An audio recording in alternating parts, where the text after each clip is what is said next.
दिवाकर जी कुछ साल पहले ही रिटायर हुए थे। शादी के बाद बेटा कलकत्ता में नौकरी करने लगा और वहीं पर बहू को भी लेकर चला गया। फोन पर तो आनंद अपने माता पिता से बातें कर लिया करता, पर वसुधा जी अपने बेटे से दूर नहीं रह पा रही थी। उन्हें अकेलापन सताने लगा। अंत समय में दिवाकर जी और वसुधा जी ने यह निर्णय लिया कि वे बेटे के पास जाकर ही रहेंगे, क्योंकि अब उनका शरीर भी टूटने लगा था और उन्हें इस समय अपने बेटे बहू की सबसे ज्यादा जरूरत थी। नौकर चाकर के ऊपर कितना ही भरोसा करे, वे कभी घर पर आते तो कभी नहीं। अब उनके इस शरीर में इतनी ताकत नहीं थी कि वे छोटे मोटे काम भी अकेले निपटा सकें। जब नौकर नहीं आते तो उन्हें बहुत दिक्कत होती। रविवार के दिन दिवाकर जी ने बेटे को फोन करके अपनी आने की बात कह डाली। बेटा यह सुनकर बहुत खुश हुआ कि माँ बाबूजी उनके पास रहने के लिए आ रहे हैं, 1-2 दिन के लिए नहीं बल्कि हमेशा के लिए। बाबूजी, क्या मैं आप लोगों को लेने के लिए वहां आ जाऊं? एक बार सिर्फ मुझे बताइए कि कब आप आ रहे हैं, मैं खुद आप लोगों के लिए टिकट बुक करवा देता हूं।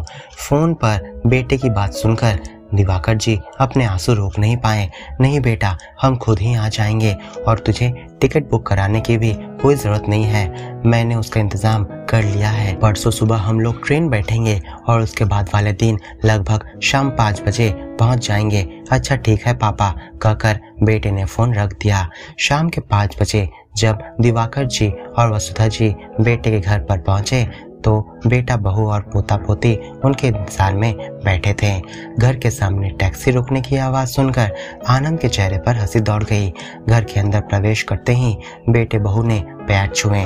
बाहर जाकर आनंद बाबूजी का सामान लेकर आया। दिवाकर जी के मन में अभी भी संदेह था कि न जाने बेटा बहू उनके साथ इस बुढ़ापे में कैसा व्यवहार करेंगे, क्योंकि वो 1-2 दिन के लिए तो रहने आए नहीं थे, यहाँ पर बात जिंदगी भर की थी। चाय नाश्ते के बाद आनंद बोला, मम्मी पापा फ्रेश हो लीजिए, आपका सामान रामू काका से कहकर कमरे में रखवा दिया है।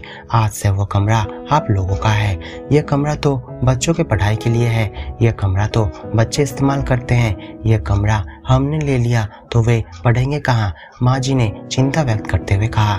माँ बाबूजी, आप घर के सबसे बड़े हैं, आप बड़े होकर छोटे कमरे में रहेंगे, वह छोटा कमरा तो पढ़ाई के लिए काम आ जाएगा।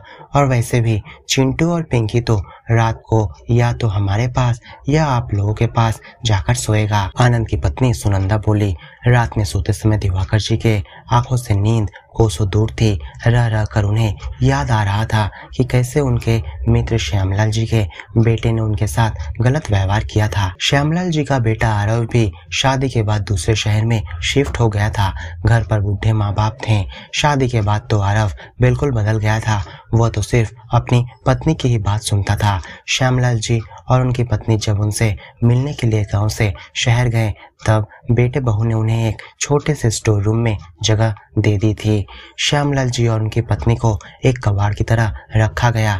जो माता पिता ने बेटे को अपनी ख्वाहिशों को दमन करके बड़ा किया, आज वही बेटे ने उन्हें बोझ समझ लिया। रहने, खाने पीने और यहाँ तक कि पहनने ओढ़ने तक को लेकर बेटे और माँ बाबूजी के बीच झगड़े हो जाते हैं। यही सब सोचते हुए दिवाकर जी को कब नींद आ गई पता ही नहीं चला। सुबह जब आँख खुली तो बहू को ट्रे में चाय लाते हुए देखा। फ्रेश होने के बाद वे चाय और अखबार लेकर बरामदे में बैठ गए। आज रविवार था। दोपहर का भोजन भी मम्मी पापा के पसंद को ध्यान में रखते हुए बनाया गया। बेटे बहू के इतने आदर सत्कार से दिवाकर जी का बेटा बहू के प्रति रिश्तेदारों, दोस्तों और सगे संबंधियों द्वारा कहे गए गलत नकारात्मक विचार धीरे धीरे मन से धुलने लगे थे। दिन बीतने लगे। सुनंदा हर समय उनकी छोटी छोटी बातों का ख्याल रखती। बेटा भी ऑफिस से आकर उनके पास जरूर बैठता। एक दिन दिवाकर जी कहीं बाहर निकल रहे थे, तभी उन्होंने बेटे को कहते हुए सुना कि अरे यार, फिर कभी मिल लेंगे, अभी मम्मी पापा को आए कुछ दिन ही हुए हैं। यदि मैं अभी पत्नी के साथ पार्टी में चला गया तो मेरे मम्मी पापा को कौन देखेगा? वो तो बिल्कुल ही अकेले पड़ जाएंगे। उनकी भी अब उम्र हो गई है और नौकरों पर तो ज्यादा भरोसा भी नहीं कर सकते हैं, इसलिए हम उनको एक पल के लिए भी अकेला नहीं छोड़ सकते हैं। यदि हम लोग आ गए तो उनको खराब लगेगा। इतना कहकर बेटे ने बात खत्म कर दी। बेटा, कहीं जाना है क्या? तुम्हें बहू के साथ। वो पापा, मेरे एक दोस्त का बर्थडे पार्टी है, वहीं जाना था। बहुत दिनों से उससे मुलाकात भी नहीं हुई है और इसलिए वो आने के लिए कह रहा है। तो क्यों नहीं जा रहे हो? हम यहाँ पर अकेले रह जाएंगे, इसके डर से तुम नहीं जा रहे हो? बेटा, हम यहाँ पर अकेले नहीं हैं, यहाँ पर रामू काका तो है ही, और फिर थोड़ी देर अकेले ही रहना पड़े तो क्या हो गया? देखो बेटा, तुम अगर नहीं जाओगे तो मुझे भी अब बुरा लगेगा। वसुधा जी भी अब कमरे से बाहर आ खड़ी थी। उन्होंने बेटे और दिवाकर जी की सारी बातें वहीं से सुन ली थी। बहू और बेटे को असमंजस में देखकर वसुधा जी बोल पड़ी, देखो बेटा, हम इस घर में अब आ गए हैं, इसका मतलब ये नहीं कि तुम लोग अपने दिनचर्या में परिवर्तन कर लो। तुम लोग पहले जैसा ही घूमना फिरना और दोस्तों से मिलना जुलना कम मत करो। अगर तुम लोग अपने दिनचर्या में बंधन लगाओगे तो हम यहाँ पर कैसे रह पाएंगे? अब तो हम यहाँ पर हमेशा के लिए हैं, तो तुम लोग अपने पहले जैसे दिनचर्या को ही अपने रूटीन में लाओ। इसके बाद उन्होंने जोर करके बेटा और बहू को पार्टी में भेज दिया। महीना खत्म हुआ, दिवाकर जी को पेंशन मिली। उन्होंने अपना पैसा उन लोगों को देने की पेशकश की तो बेटा बहू दोनों नाराज हो गए। बाबूजी, आप कैसी बातें कर रहे हैं? पैसे देकर ही रहना है तो आप कहीं भी रह सकते हैं। आपने हमारे लिए जीवन भर इतना किया, पढ़ाया लिखाया और मुझे इस लायक बनाया कि मैं आपकी देखभाल कर सकूं। आनंद बोला। इतना सुनते ही दिवाकर जी को अपने बड़े बेटे निखिल और बहू के किए गए बुरे बर्ताव याद आ गए।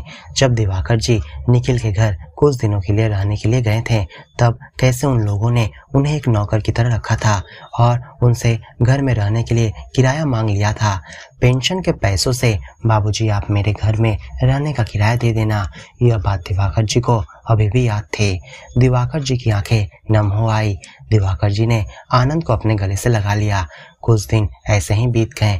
फिर एक दिन बड़ा बेटा निखिल आनंद के घर आया और कहने लगा, बाबूजी, आज तक आपने मेरे लिए जो किया, अब मैं उसका हिसाब चुका देना चाहता हूँ। इसलिए अब से आप आनंद के घर नहीं बल्कि मेरे घर में रहिएगा और इसके बदले में आपको गांव का मकान मेरे नाम कर देनी होगी। और वैसे भी आप लोगों के पेंशन तो आते ही रहते हैं, उससे आप दोनों का तो खर्च चल ही जाएगा।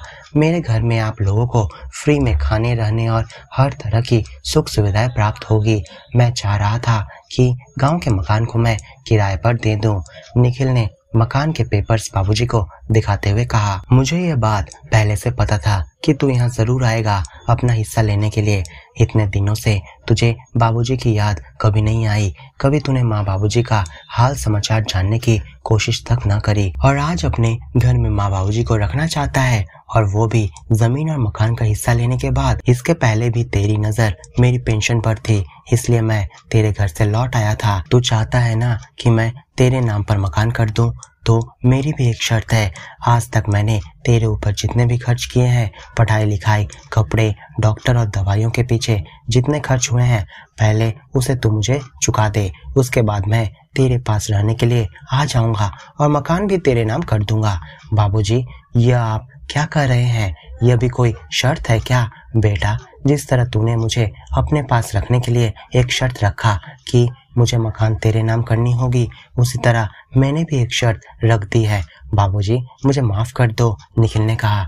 बाबूजी, बड़े भैया निखिल को अपनी गलती का एहसास हो गया है, आप उसे माफ कर दीजिए, आनंद ने कहा। नहीं बेटा, यह माफी प्रायश्चित के लिए नहीं बल्कि वह स्वार्थ के लिए मांग रहा है। इसे हमारी कभी कदर नहीं थी और आज ये मगरमच्छ के आंसू बहा रहा है। ये माफी के पात्र नहीं है। मेरे मकान के हिस्से में सिर्फ आनंद का अधिकार है और मैं अपने पेंशन के पैसों को मेरे पोते और पोती के बैंक अकाउंट में डालता रहूंगा, जिससे उनका भविष्य उज्जवल हो सके। जिस तरह आनंद ने इतने दिनों से बाबूजी का मान रखा था, उसी तरह वो भी बेटे का मान रख लिए थे। तो दोस्तों, क्या आपको ये कहानी अच्छी लगी? तो इस वीडियो को लाइक और अपने दोस्तों के साथ शेयर जरूर करें, और ऐसी नई स्टोरी सुनने के लिए हमारे चैनल को सब्सक्राइब करना बिल्कुल ना भूलें। आपको कौन सी प्रकार की कहानी पसंद है, हमें कमेंट में लिखकर जरूर बताएं।